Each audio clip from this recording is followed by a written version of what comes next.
The tactile voting device is an aid to help assist people who are visually impaired or blind to vote independently. When an election does come around, I think it is extremely frustrating and annoying if you have to ask someone else to vote for you, because you're inevitably thinking to yourself, oh, I wonder if he agrees with that. I wonder if he's saying to himself, wouldn't vote for that one, even when, as I say, a completely neutral person is filling it in for you. So, one of your basic rights is taken away. So, what table is it?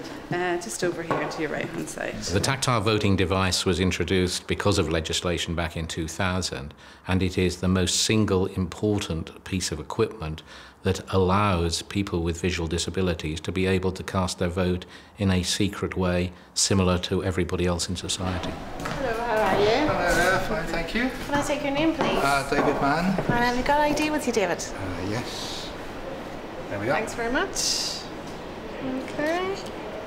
And that's 0101 1021 Mann David. There's your ID return. Thank you. Very much. Can I use the tactile voting device? Have you used this before? No, not really. Okay, I'll just come round and show you how to use it. People need this to be able to exercise their democratic rights, so please ensure that you know how it's used and you're able to help them. The tactile device is a simple overlay that attaches to the ballot paper by the use of a very specialist adhesive, very similar to the post-it note adhesive. The way that the tactile device is designed is that it is entirely compatible with the ballot paper. So it overlays on the marking areas of the ballot paper exactly so that the blind person can scroll down using their tactile senses to identify the embossed number and the braille equivalent, and navigating to the point where they need to make their mark on the ballot paper. When the elector is required to make a first and second choice, the tactile device will have a number, the braille equivalent, a square aperture for first choice, with a circular aperture for second choice. The elector will identify the number, the braille equivalent, and will find the square and circular apertures prior to making their first choice.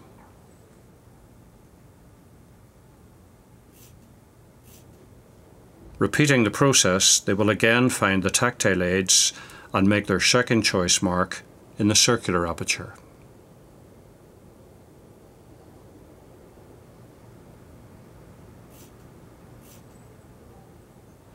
Having done that, they then separate the device from the ballot paper, fold the ballot paper and take it to the ballot box where they can deposit it, having marked it completely independently and in secret. Steps in front here to the ballot box. All right, okay.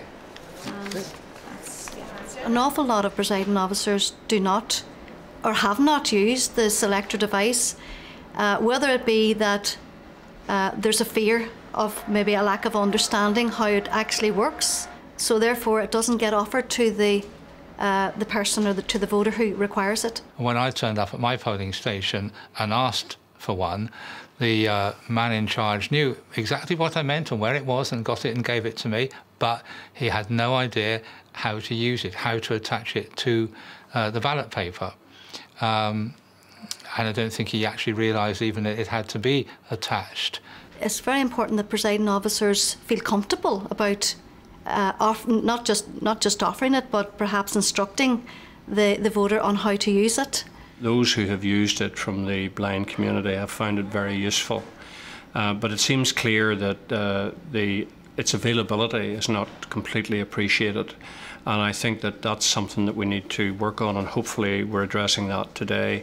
I also think that the presiding officer community probably need assistance to help them understand the significance of it to blind people, so that they can make themselves aware of how the device is used and the best way to explain its use to somebody who presents at a polling station and asks about the tactile device. All those people who are totally blind, and quite a few with just a small amount of sight, would, I think, find this extremely useful. It would just make the difference between having to ask someone else to cast your vote for you and being able to do it yourself.